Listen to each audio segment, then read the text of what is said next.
Genesis chapter 44, Benjamin and the silver cup. Then Joseph instructed his steward, "Fill the men's sacks with as much food as they can carry, and put each one's silver in the mouth of his sack.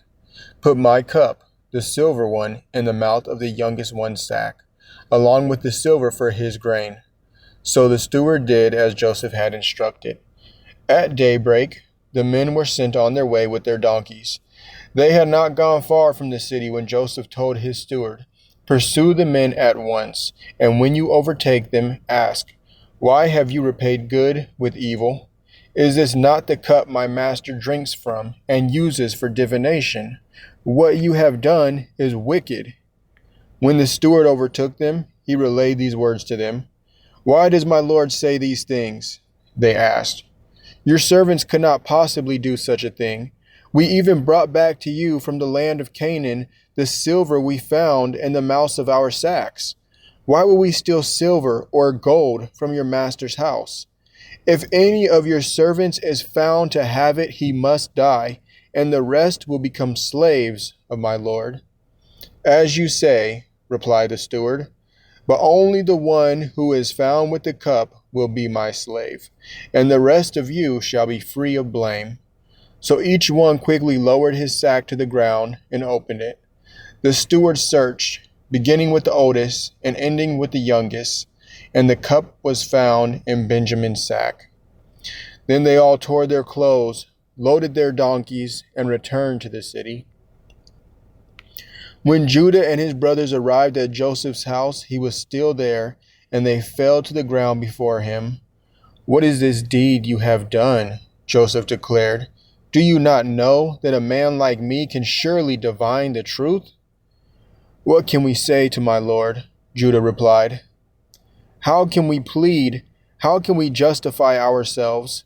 God has exposed the iniquity of your servants. We are now my lord's slaves, both we and the one who was found with the cup." But Joseph replied, "Far be it from me to do this. The man who was found with the cup will be my slave. The rest of you may return to your father in peace." Judah pleads for Benjamin. Then Judah approached Joseph and said, "Sir, please let your servant speak personally to my lord. Do not be angry with your servant, for you are equal to Pharaoh himself. My lord asked his servants, 'Do you have a father or a brother?' And we answered, 'We have an elderly father and a younger brother, the child of his old age. The boy's brother is dead. He is the only one of his mother's sons left, and his father loves him.' Then you told your servants, 'Bring him down to me so that I can see him for myself.' So we said to my lord, 'The boy cannot leave his father. If he were to leave, his father would die.' But you said to your servants, 'Unless your younger brother comes down with you, you will not see my face again.' Now, when we returned to your servant my father, we relayed your words to him. Then our father said, 'Go back and buy us some food.' But we answered, 'We cannot go down there unless our younger brother goes with us. So if our younger brother is not with us, we cannot see the man.' And your servant my father said to us, 'You know that my wife bore me 2 sons.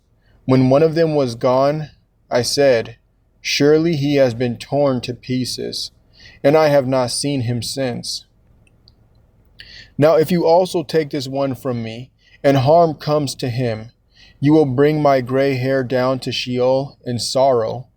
So if the boy is not with us when I return to your servant, and if my father, whose life is wrapped up in the boy's life, sees that the boy is not with us, he will die. Then your servants will have brought the gray hair of your servant, our father, down to Sheol in sorrow. Indeed, your servant guaranteed the boy's safety to my father, saying, If I do not return him to you, I will bear the guilt before you, my father, all my life. Now please, let your servant stay here as my lord's slave in place of the boy. Let him return with his brothers. For how can I go back to my father without the boy? I cannot bear to see the misery that would overwhelm him."